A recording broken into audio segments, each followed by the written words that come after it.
രാമചന്ദ്രാഭിഷേകം ശ്രീരാമചന്ദ്രാഭിഷേകം സീതയാ സഹിത രാമചന്ദ്ര രഘുവീരരാജ്യാഭിഷേകം ശ്രീനീലകണ്ഠാഭിഷേകം ആഞ്ജനേയ പരിസേവ്യൻ ധീരഭരതാഭിപൂജ്യൻ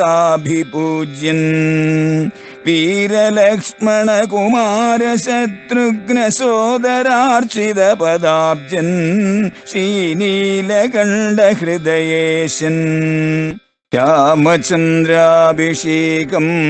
ശ്രീരാമചന്ദ്രാഭിഷേകം. പിന്നെ അങ്ങോട്ട് കാണാണ് അങ്ങേയറ്റം നിബിഡമായിരിക്കുന്ന കാനനം.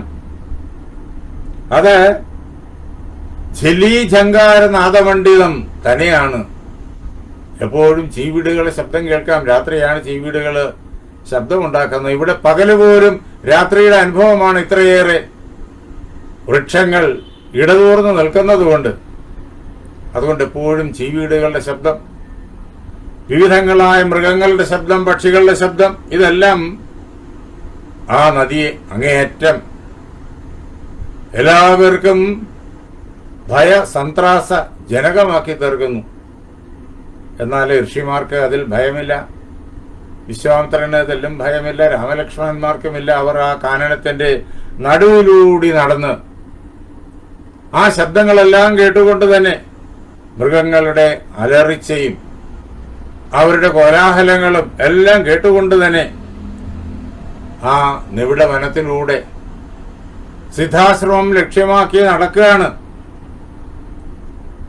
അങ്ങനെ മുന്നോട്ട് പോകുമ്പോഴേക്കും അവിടെ സവിശേഷമായൊരു കാനനം, ആ കാനനം വളരെയേറെ ദുർഗമമാണ്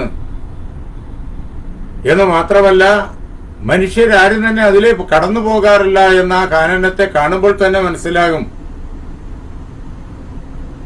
രാമലക്ഷ്മണന്മാര് ആ കാനനത്തിന്റെ പ്രത്യേകതയെക്കുറിച്ച് വിശ്വാമിത്രനോട് ചോദിക്കുന്നുണ്ട്.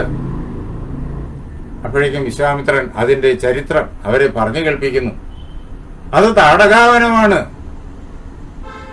ആ താടകവനം പണ്ട് വളരെയേറെ പ്രസിദ്ധങ്ങളായ 2 ജനപദങ്ങളായിരുന്നു. ആ ജനപദങ്ങൾ വളരെയേറെ പ്രശസ്തി കൈവരിക്കാൻ കാരണം ഇന്ദ്രൻ അവയ്ക്ക് കൊടുത്തതായ അനുഗ്രഹവും. അതിന്റെ ആ ചരിത്രം വിശ്വാമിത്രൻ ബാലകന്മാരെ കേൾപ്പിക്കുന്നു. ഒരവസരത്തില് ഇന്ദ്രന് ബ്രഹ്മഹത്യാഭാവമുണ്ടായി. ബ്രഹ്മഹത്യയിൽ നിന്നിട്ട് ഇന്ദ്രനെ രക്ഷപ്പെടുത്തേണ്ടത് ദേവലോകത്തിന്റെയും സർവപ്രപഞ്ചത്തിന്റെയും ആവശ്യമാണ്. മഹാതപസ്വികളായിരിക്കുന്ന ഋഷിമാര് അവരുടെ തപോബലം കൊണ്ടും മന്ത്രശക്തി കൊണ്ടും ആ ഇന്ദ്രന്റെ ആ വിപത്തിനെ ദൂരീകരിച്ചു. എങ്ങനെ? കലശൈ സ്നാപയാമാസുർ, മന്ത്രം കൊണ്ട് പവിത്രീകൃതമാക്കി തീർത്തിരിക്കുന്നതായ ജലം നിറച്ച കലശങ്ങളാൽ ഇന്ദ്രനെ കുളിപ്പിച്ചു. അവർ അഭിഷേകം ചെയ്തു. അങ്ങനെ മന്ത്രശക്തി കൊണ്ട് ഇന്ദ്രനെ ബാധിച്ചിരിക്കുന്നതായ ആ വിപത്ത് ക്രമേണ ഒഴിഞ്ഞു. അത് അല്ലയോ രാമ, ഇവിടെ വച്ചാണ് അത് സംഭവിച്ചത് എന്നറിയാം. അങ്ങനെ ഇന്ദ്രൻ ആ ഒരു വിപത്തിൽ നിന്ന് രക്ഷപ്പെട്ട് നിർമ്മലനായി തീർന്നു. അതുകൊണ്ട് ആ ദേശത്തിന് അനുഗ്രഹം നൽകാൻ അദ്ദേഹം ആഗ്രഹിച്ചു. അദ്ദേഹം ആ ദേശങ്ങളെ ധനധാന്യ സമൃദ്ധി കൊണ്ട് സമ്പന്നമായ ദേശമായി തീരാനായിട്ട് അദ്ദേഹം അനുഗ്രഹിച്ചു. ദേവന്മാരത് കേട്ടിട്ട് വളരെയേറെ സന്തോഷിക്കുകയും ചെയ്തു. ആ സ്ഥലമാണ്, ആ ജനപദങ്ങളായി പിന്നെ മാറുന്ന ആ സ്ഥലമാണ് മരത് എന്നും കരൂഷം എന്നുമുള്ളതായ പ്രദേശങ്ങൾ. ക്രമേണ അത് ജനങ്ങളെ കൊണ്ട് നിറഞ്ഞു. ഐശ്വര്യ സമൃദ്ധമായ ദേശം, സുഖസമൃദ്ധമായ ദേശം, വളരെയേറെ ആഹ്ലാദകരമായ ജീവിതം ആ നാട്ടിലെ ജനങ്ങൾക്ക് കൈവന്നു. അങ്ങനെ ആ രണ്ട് ദേശങ്ങളും മരുത എന്നും കരുഷ എന്നും പേരുള്ളതായ ആ രണ്ട് ദേശങ്ങളും വളരെയേറെ വിഖ്യാതമായി തീർന്നു. ഏറെക്കാലം അങ്ങനെ കഴിഞ്ഞുപോയി. അപ്പോഴേക്കും ആ പ്രദേശത്തിന്റെ ഒരു വിപത്ത് അവിടെ വന്നു ചേർന്നു. അതെന്താണെന്ന് വെച്ച് കഴിഞ്ഞാല് കസ്യചിത്വഥകാലസ്യ യക്ഷിണി കാമരൂപിണി ബലം നാഗസഹസ്രസ്യ ധാരയന്തി തദാഹ്യഭൂത്. ഒരു കാമരൂപിണിയായ യക്ഷിണി, തന്റെ ഇഷ്ടം പോലെ ഏത് നിമിഷവും രൂപം മാറാൻ കെൽപ്പുള്ളവളായ ഒരു യക്ഷിണി, അവൾ അവിടെ എത്തിച്ചേർന്നു. അവളെ ആർക്കും തോൽപ്പിക്കാനാവില്ല. 1000 ആനകളുടെ ബലമാണ് ആ യക്ഷിണിക്കുള്ളത്. അവൾ അവിടെ വന്നു. അവളുടെ പേര് താടക എന്നാണ്. താടക എന്നാണ് അവളുടെ പ്രസിദ്ധമായിരിക്കുന്ന പേര്. അവൾ ആരെന്ന് ചോദിച്ചു കഴിഞ്ഞാൽ ഭാര്യ സുന്ദസ്യ ധീമത. സുന്ദരനെന്നും ഉപസുന്ദരനെന്നും പേരായി ഉള്ള അസുരന്മാരെ നമുക്ക് അറിയാം. അതിൽ സുന്ദരന്റെ പത്നിയാണ് ഈ താടക. ആ താടകയില് സുന്ദരന് ജനിച്ച പുത്രനാണ് മാരീചൻ. അങ്ങനെ മാരീചന്റെ സാന്നിധ്യത്തില് താടക അവിടെ ബഹുപ്രകാരത്തിലുള്ളതായ അക്രമങ്ങൾ ആരംഭിച്ചു.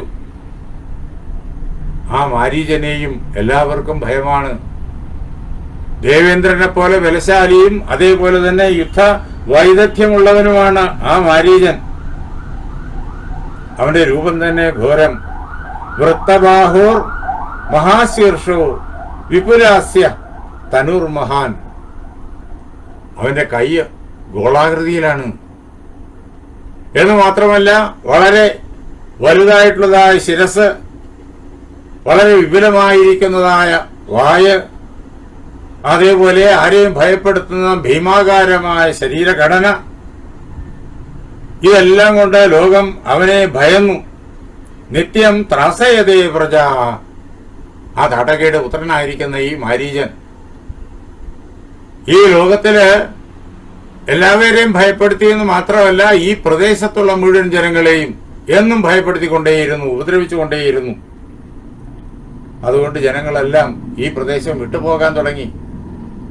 ഇവിടെ ആരും സുരക്ഷിതരല്ല എന്നുള്ള അവസ്ഥ വന്നു. അങ്ങനെ ഈ പ്രദേശം മുഴുവൻ കാടുകയറിപ്പോയി. വളരെ സുന്ദരമായ സുഖ സമൃദ്ധമായ ജനപദങ്ങളായിരുന്നു ഇവ. അതിപ്പോൾ ഘോരമായി വിപിനമായി. താടകാവനം എന്ന് അത് പ്രസിദ്ധമാർന്നു. ഇതിലൂടെ ആരും സഞ്ചരിക്കാതെയായി. അല്ലയോ രാമ, നമുക്ക് പോകേണ്ടത് ഈ താടകാവനത്തിൽ കൂടി തന്നെയാണ്. നമ്മുടെ ആശ്രമം ഇതെല്ലാം കടന്ന് ചെല്ലുമ്പോഴാണ് നമുക്ക് കൺമുന്നിൽ കാണാനായി സാധിക്കുക. എന്ന് മാത്രമല്ല, ഈ ലോകത്തെയും ഈ ജനപദങ്ങളെയും, ഇപ്പോൾ കാടായി പോയിരിക്കുന്ന ജനപദങ്ങളെയും നമുക്ക് താടകയിൽ നിന്നിട്ട് വിമുക്തമാക്കേണ്ടതുണ്ട്. അതുകൊണ്ട് അല്ലയോ രാമ, നമുക്ക് ഇതിലേ തന്നെ പോകണം. നീ ആ താടകയെ സംഹരിക്കണം. സ്വബാഹുബലമാശ്രിത്യ ജഹീമാം ദുഷ്ടചാരിണീ. ദുഷ്ടപ്രവൃത്തി നിരന്തരം ചെയ്യുന്നവളായ ഈ താടകെ, അല്ലയോ രാമ, നീ നിന്റെ ബാഹുബലത്താൽ, നിന്റെ കരങ്ങളുടെ ബലത്താൽ, നിന്റെ അഭ്യാസ പാടവത്താൽ, ആയുധബലത്താൽ നീ സംഹരിക്കണം. അതിനു വേണ്ടിയിട്ട് നിന്നോട് പറയുന്നത് ഞാനാണ്. ഞാൻ പറഞ്ഞതുകൊണ്ട് അതിന്റെ പേരിൽ നീ താടകയെ സംഹരിക്കുക. മൻ നിയോഗാദിമം ദേശം കുരു നിഷ്കണ്ഠകമ്പുന. എന്റെ നിയോഗമനുസരിച്ചിട്ട്, എന്റെ നിർദ്ദേശമനുസരിച്ചിട്ട് അല്ലയോ രാമ, നീ താടകയെ സംഹരിക്കുക. അങ്ങനെ ഈ ദേശത്തെ ഉപദ്രവഹീനമാക്കി തീർക്കുക. ഈ കൊടിയ കാട് വീണ്ടും പഴയതുപോലെ ആളുകൾക്ക് സുഖമായി വസിക്കാൻ കഴിയുന്നതായ ജനപദമായി മാറട്ടെ. അതിനു വേണ്ടിയിട്ട് രാമ ഉടനെ താടകയെ സംഹരിക്കൂ എന്ന് വിശ്വാമിത്രൻ രാമനോട് പറയുന്നു. ആ ഘോരയായിരിക്കുന്ന യക്ഷിണിയെ കൊല്ലാനായിട്ട് വിശ്വാമിത്രൻ രാമനോട് പറഞ്ഞപ്പോ ശ്രീരാമൻ ഉടനെ തന്നെ ലക്ഷ്മണനെ സമീപത്ത് നിർത്തിക്കൊണ്ട് വിശ്വാമിത്രനോട് പറഞ്ഞു, പിതുർവചന നിർദ്ദേശാത് പിതുർവചന ഗൗരവാത് വചനം കൗശികസ്യേതി കർത്തവ്യം അവിശങ്കയ